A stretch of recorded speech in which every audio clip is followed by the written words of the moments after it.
Hi everybody, it's your old pal Chuck, and I'm back with another review. Today, we're going to be taking a look at a pair of figures that happen to share the same mold. From the Transformers Generation line, this is Goldfire, Goldbug, Bumblebee, whatever, and Nightbeat. Now, right off the bat, I do want to mention a couple things. These are not wave mates.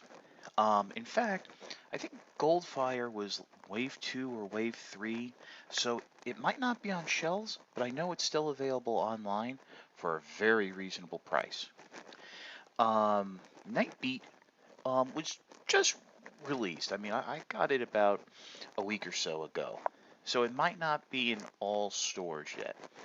Also, I want to mention um, my Nightbeat figure does have a little bit of a quality control issue in that what would be the left knee for you, right knee, if you know, in um, practice, the faux gear, the clip is warped a little, so it doesn't peg in properly. So you kind of have to like hold it. I mean, it can move, but it does have a tendency to pop off. Now, both of these are remolds of the Wave 1 generation's Bumblebee figure. I thought that figure was okay. I think now it's starting to get a little old, and there's more figures coming using this mold. One in the figures next year in the Figure Subscription Service 3.0 from the Transformers Club, and a Japanese exclusive of Ghost Shooter. Um, so I just wanted to give you guys a look. And basically what I'll do is I'll go from vehicle to robot and then robot to vehicle, just because the instructions are terrible. But as you can see, Goldfire is basically really a send-up of Goldbug. Um, it's the same mold as, like I said, of that Generation 1 figure. It's a new head, but the paint scheme, I think, is a lot nicer. Joints are nice and tight. There is a little bit of an issue using the blasters, flames, whatever, as ton fuzz, but we'll get to that in robot mode. But I really like this gold plastic, and it is not gold plastic. It's like gold plastic syndrome plastic. It's, I think it's just painted like this. Let's also be honest, it's the year 2014. That should no longer be an issue. I like the translucent windows, the use of the black, and while these aren't my favorite weapons, I do like the fact how these blasters have been done in the darker blue with the translucent blue flames. And of course, it does roll nicely. Nightbeat, unfortunately, I can't say as many nice things about. First of all, when this figure was first revealed, it was going to use the Hunt for the Decepticons Jazz mold, which was basically our classic Jazz figure. And I think that would have worked out a lot better. It's a nicer mold. Yeah, between convention and a store exclusive, it's kind of been used to death, but it's still a good mold. The blaster and all the way things work, it's fantastic. For whatever reason, it was changed to this with a new head. And as you can see, that is very much, let me clean it up here for you, very, very close to the classic G1 head. The only difference is it's not a headmaster and there's no light piping. I do like the color. I like this light blue. Unfortunately, besides the issue with the knee right here, the joints are a little looser than what I would like. The arms are okay, but unfortunately, much like Goldfire, underneath here, the pegs where you would be able to use the weapon as a tonfa, uh, it's either the pegs on the gun are too small, or that's just been from molding been made a little wider. It doesn't grip right, and they end up falling out. Um, again, here's the combined weapon mode, and I really don't like this color. I mean, they're saying it's more like a giant searchlight for him, which would be great if there was a way to peg it into the shoulder here or something, but I'm just really no longer a fan of this mold. Articulation, well, I'll use a Nightbeat here to go over it. Basically, you do have ball joints here in the shoulders. Actually, I'm sorry, it's a universal joint.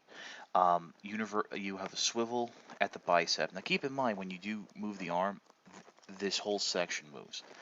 There is a little bit of rotation there. It's again a faux ratchet joint here at the elbow. Ball joints in the hips, faux ratchets in the knees, which I mentioned, and you get a good range. And you do have a ball jointed at the ankle.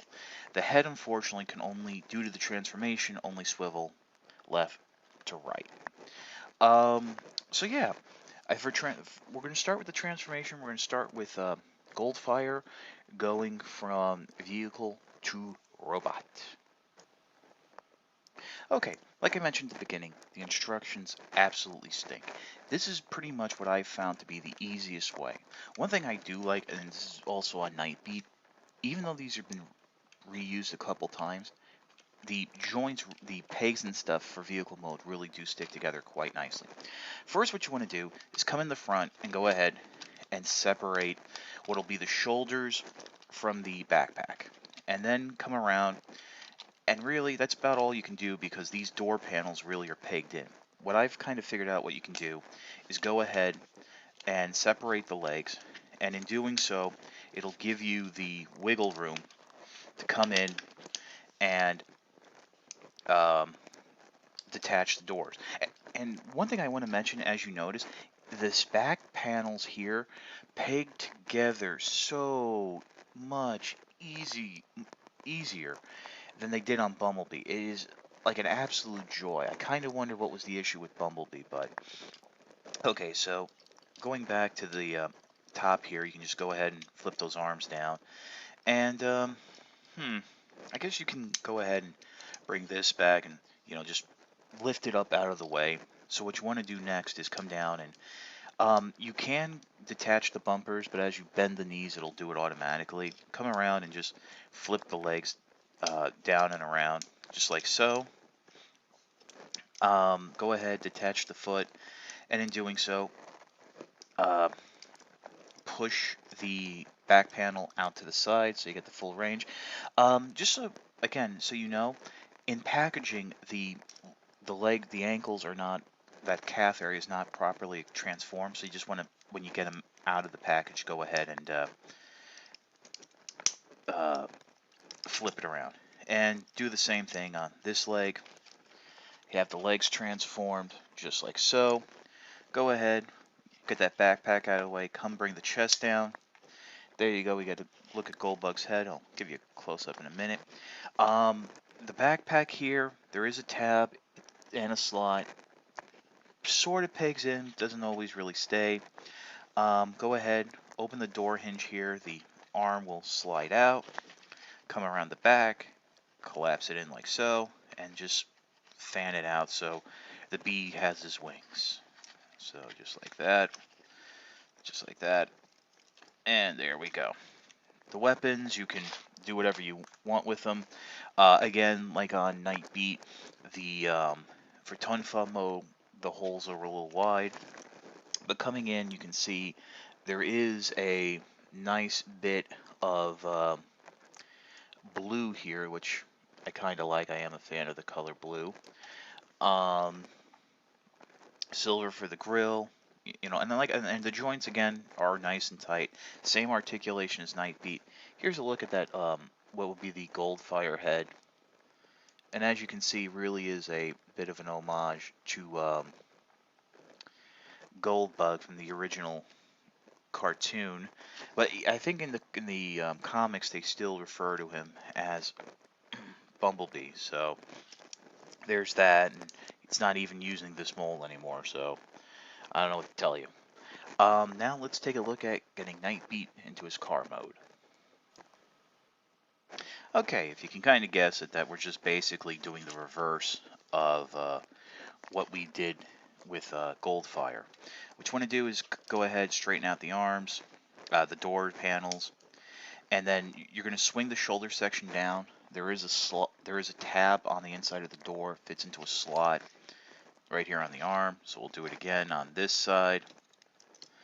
Also I have noticed that some people, to differentiate Hotspot from the other molds, will leave the shoulder armor down like this to make more of a replica of the classic G1 design.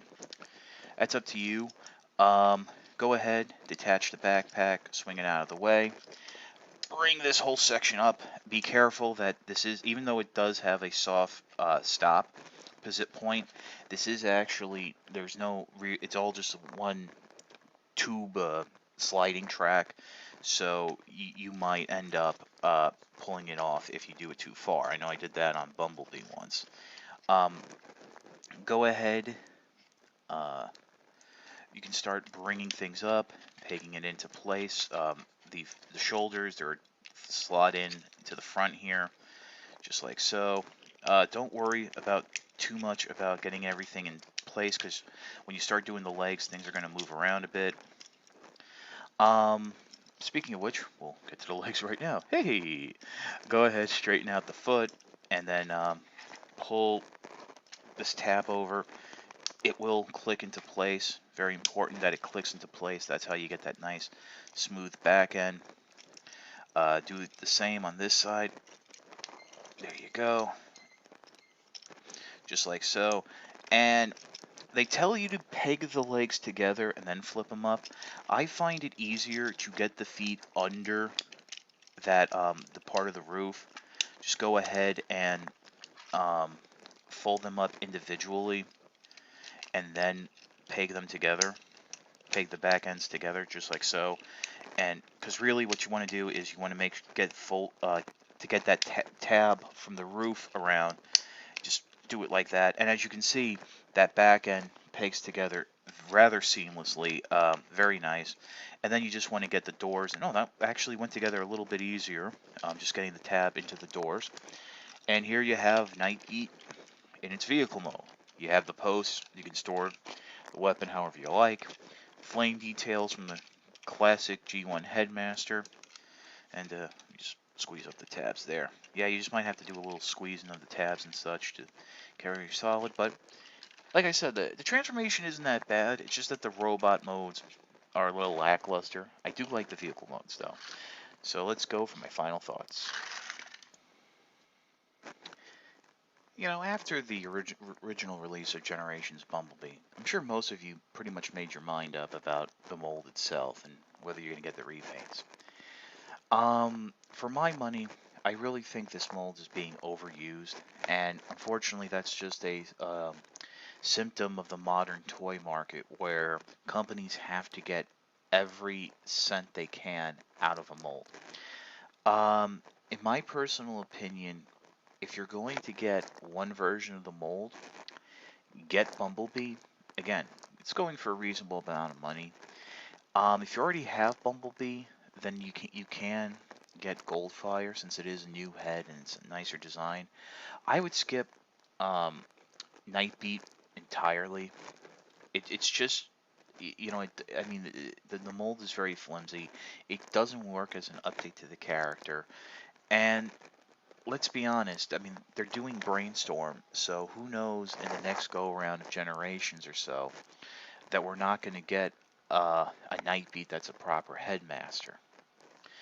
Um, Other than that, that's about all I can say. This is your old pal Chuck for Goldfire and Nightbeat.